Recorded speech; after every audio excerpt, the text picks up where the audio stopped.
मैं आश्रुति वोहरा और आप देख रहे हैं नेक्स्ट 9 न्यूज।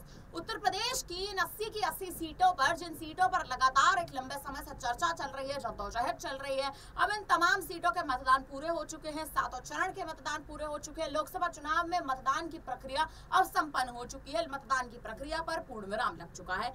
एग्जिट पोल के भी आंकड़े सामने आ चुके हैं और एग्जिट पोल के आंकड़ों के अनुसार इस बार उत्तर प्रदेश में, खासतौर पे आपको बता दें कि नेक्स्ट 9 के एग्जिट पोल के आंकड़ों के अनुसार उत्तर प्रदेश में समाजवादी पार्टी 25 से ज्यादा सीटें लेकर जा रही है और भारतीय जनता पार्टी कुछ कम सीटों पर, कहीं ना कहीं आप देखें तो एक बड़े अंतर से भारतीय जनता पार्टी उत्तर प्रदेश में हार का सामना कर सकती है। और मामला उठता है कि उत्तर प्रदेश में कांग्रेस शासित जो कुछ सीटें हैं, जहां पर कांग्रेस का दबदबा बना हुआ है, क्या उन सीटों पर भारतीय जनता पार्टी कहीं से कहीं तक अपना झंडा फहरा पाएगी? क्या भारतीय जनता पार्टी अपना कमल खिला पाएगी? हम बात कर रहे हैं उत्तर प्रदेश की चर्चित सीट रायबरेली की, जो कांग्रेस की सबसे ज्यादा जानी मानी सीट है, कांग्रेस की पारंपरिक सीट है और उन तमाम सीटों में सबसे ज्यादा चर्चित सीट है जिन सीटों पर कांग्रेस का दबदबा बना हुआ है। हम बात कर रहे हैं कांग्रेस की सबसे चर्चित, सबसे पारंपरिक सीट रायबरेली की। रायबरेली से भारतीय जनता पार्टी ने इस बार दिनेश प्रताप सिंह को चुनावी मैदान में उतारा था। वहीं कांग्रेस के दिग्गज और कांग्रेस के आप देखिए मुख्य प्रमुख चेहरे राहुल गांधी रायबरेली से चुनावी मैदान में उतरे थे।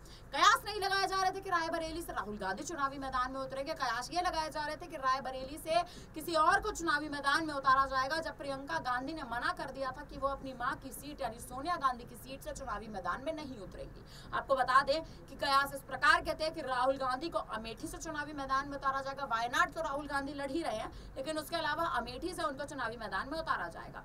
लेकिन कांग्रेस हाईकमान के निर्णय बदले और राहुल गांधी को भेजा गया रायबरेली और अमेठी से केएल शर्मा को चुनावी मैदान में कांग्रेस की ओर से उतारा गया। बात रायबरेली की करेंगे क्योंकि अब एग्जिट पोल के आंकड़ों के बाद कहीं ना कहीं कयास लगाए जा रहे हैं कि रायबरेली से राहुल गांधी की हार हो सकती है। जी हाँ, अगर रायबरेली से राहुल गांधी की हार होती है तो आने वाले समय में आप देखें कि राहुल गांधी कहीं ना कहीं रायबरेली की सीट से अपना दबदबा खो बैठेंगे। वायनाड की सीट पर साल 2019 में राहुल गांधी ने एक बड़े मार्जिन से जीत हासिल की थी और वायनाड हमेशा से आप देखें तो राहुल गांधी का गढ़ भी रहा है।